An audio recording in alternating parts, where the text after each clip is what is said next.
Nataša. Nataša, kako to? Da svedem. Znači srećno.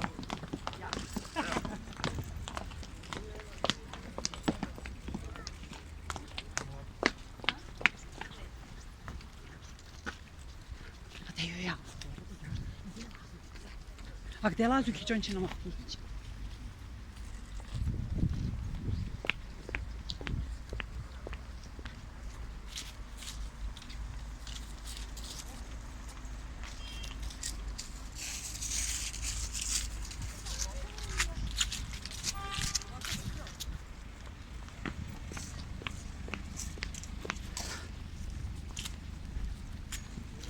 Tako, može još jednom taj.